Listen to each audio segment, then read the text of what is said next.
तो दोस्तों मैं आपके लिए एक नया अपडेट लेकर आया हूं।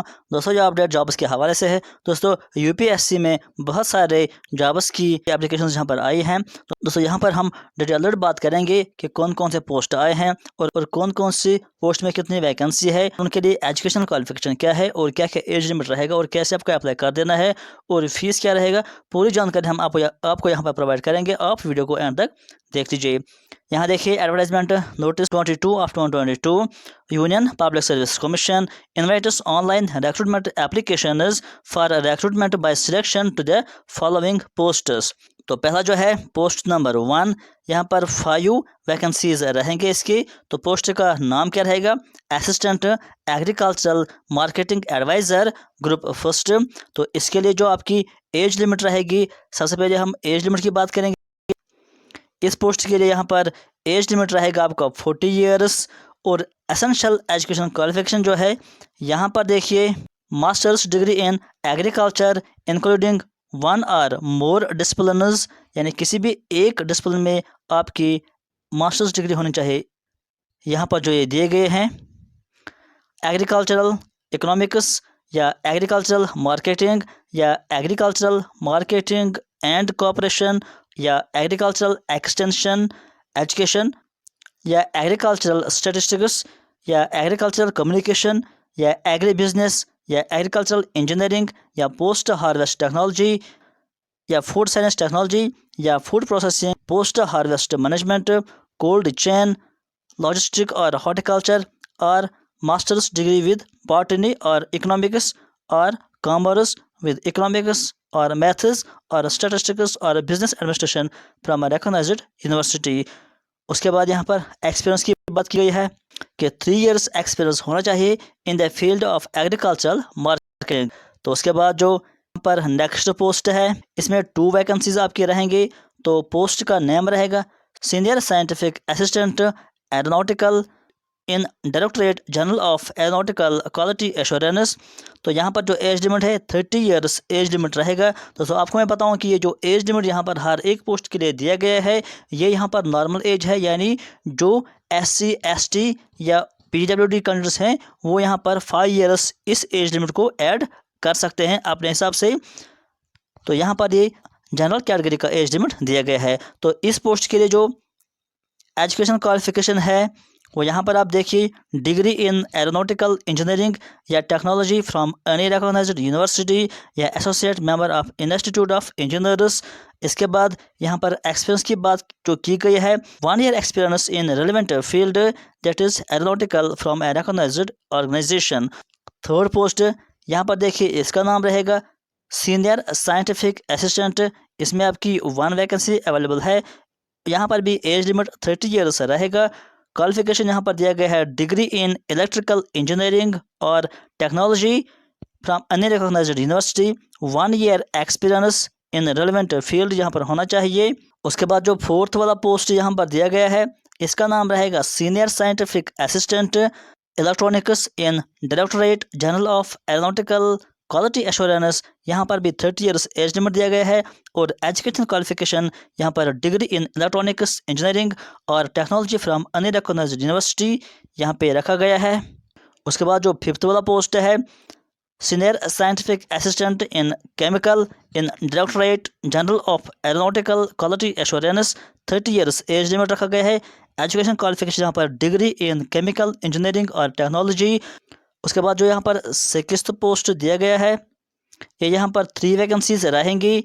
नेम रहेगा senior scientific assistant in computer in directorate general of aeronautical quality assurance. Age limit यहाँ पर 30 इयर्स दिया गया है। एजुकेशन क्वालिफिकेशन की बात की गई है डिग्री इन कंप्यूटर इंजीनियरिंग और टेक्नोलॉजी या information technology from any recognised university. उसके बाद जो नेक्स्ट यहाँ पर पोस्ट दिया गया है पोस्ट नंबर 7, ये 2 वैकेंसीज रहेंगी। नेम रहेगा पोस्ट का senior scientific assistant mechanical in directorate general of aeronautical quality assurance. तो 30 इयर्स एज लिमिट रखा गया है। एजुकेशन क्वालिफिकेशन की बात करेंगे डिग्री इन मैकेनिकल इंजीनियरिंग और technology from any recognised university. Experience की बात की गई है 1 year experience in relevant field that is mechanical from a recognised university और इंस्टीट्यूट। उसके बाद जो 8th वाला पोस्ट यहाँ पर दिया गया है इसके यहाँ पर 3 वैकेंसीज रहेंगी। नेम रहेगा senior scientific assistant metrology in directorate general of aeronautical quality assurance. Age limit यहाँ पर भी 30 ईयर्स रखा गया है। और एजुकेशन क्वालिफिकेशन की बात करेंगे, डिग्री इन मेट्रोलॉजिकल इंजीनियरिंग और technology from recognised university. Experience की बात करेंगे तो 1 ईयर एक्सपीरियंस होना चाहिए इन रेलिवेंट फील्ड। उसके बाद जो 9th वाला पोस्ट है यहाँ पर 2 वैकेंसीज रहेंगी। Senior scientific assistant textile in directorate general of aeronautical quality assurance. तो यहाँ पर एज लिमिट 30 रखा गया है। एजुकेशन क्वालिफिकेशन की बात करेंगे तो डिग्री इन टेक्सटाइल इंजीनियरिंग और टेक्नोलॉजी, और एक्सपीरियंस यहाँ पर रखा गया है 1 year experience in relevant field. उसके बाद जो 10th वाला पोस्ट है 4 वैकेंसीज रहेंगी। पोस्ट का नाम रहेगा specialist grade 3 otorhinolaryngology ear nose and throat department of health and family welfare ministry of health and family welfare. तो यहाँ पर जो एज लिमिट रखा गया है 40 ईयर्स एज लिमिट रखा गया है। एजुकेशन क्वालिफिकेशन की बात तो यहाँ पर एजुकेशन क्वालिफिकेशन दिया गया है a recognized MBBS degree qualification included in the first schedule or second schedule or part second of the third schedule।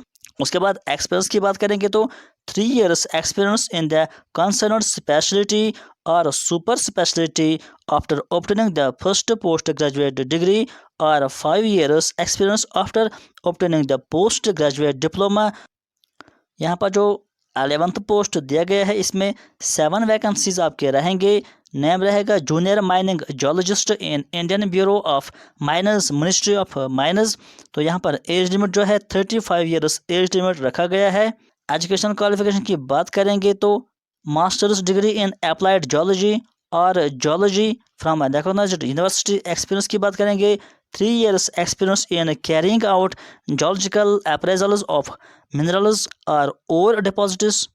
यहाँ पर पोस्ट नंबर 12 जो है 7 वैकेंसीज रहेंगी। Assistant mining geologist in Indian bureau of miners ministry of miners. तो यहाँ पर जो age limit रखा गया है उसकी हम बात करेंगे। इस पोस्ट के लिए एज लिमिट रखा गया है 30 ईयर्स। एजुकेशन क्वालिफिकेशन की बात करेंगे तो मास्टर्स डिग्री इन जियोलॉजी और applied geology from recognised university. तो एक्सपीरियंस जो है 2 years experience in carrying out geological appraisals for minerals और ओर डिपॉजिट्स और रिसर्च और teaching experience in the field geology और अप्लाइड जियोलॉजी। यहाँ पर 13 नंबर पर पोस्ट 3 वैकेंसीज रहेंगे। इसके नेम रहेगा chemistry in Indian bureau of miners ministry of miners. तो यहाँ पर एज लिमिट 35 ईयर्स रखा गया है। एजुकेशन क्वालिफिकेशन की बात की गई है यहाँ पर masters degree in chemistry from recognised university. Experience की बात की गई है 3 years experience in chemical analysis of ores and minerals from a laboratory recognized as a research laboratory by Council of Scientific and Industrial Research और Department of Science and Technology। उसके बाद यहाँ पर डिज़ायरेबल भी कुछ रखा गया है। यहाँ पर doctorate of chemistry from a recognized university. उसके बाद यहाँ पर इंपॉर्टेंट डेट्स दिए गए हैं। ऑनलाइन रिक्रूटमेंट एप्लीकेशन और इनवाइटिंग यानी जो लिंक है जिस पर आपको अप्लाई कर देना है, यहाँ पर ये लिंक दी गई है दोस्तों। इसको मैंने डिस्क्रिप्शन में भी डाल दिया है। आप डिस्क्रिप्शन में जाकर इस लिंक पर क्लिक करके ये फॉर्म्स भर सकते हो। ये फॉर्म्स आपको अवेलेबल रहेंगे फ्रॉम 26 नवंबर। इन 26 नवंबर से ही ये फॉर्म स्टार्ट हो गए हैं और closing date for submission of online जो है एप्लीकेशन फॉर्म का वो 15 दिसंबर इसका रहेगा।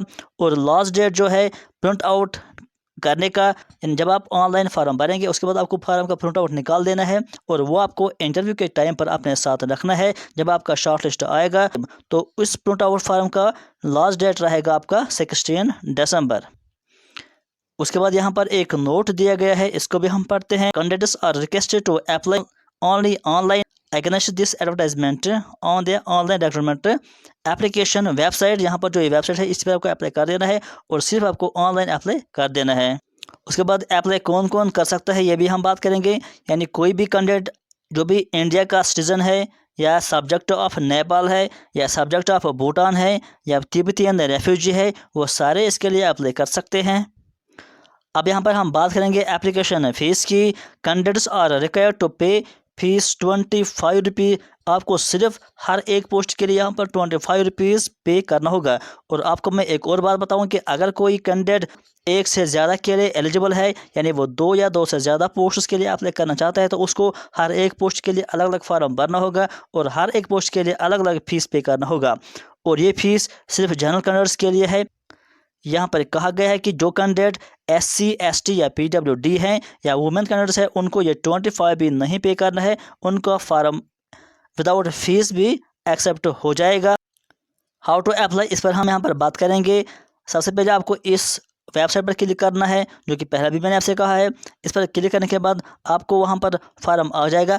फार्म फिलअप करने के साथ आपको वहाँ पर अपने डॉक्यूमेंट्स की कॉपी अपलोड करनी होगी, जिसमें आपके सारे नेसेसरी क्वालिफिकेशन आती हैं। यहाँ पर कहा गया है कि candidates are not required to submit to the commission इधर बाय पोस्ट और बाय हैंड, यानी आपको हार्ड कॉपी सबमिट नहीं करनी है, ना तो आपको बाय पोस्ट ना तो आपको बाय हैंड सबमिट करनी है, सिर्फ आपको ऑनलाइन फार्म सबमिट कर देना है। अब सिलेक्शन किस बिना पर होगी, इस पर भी हम यहाँ पर बात करेंगे।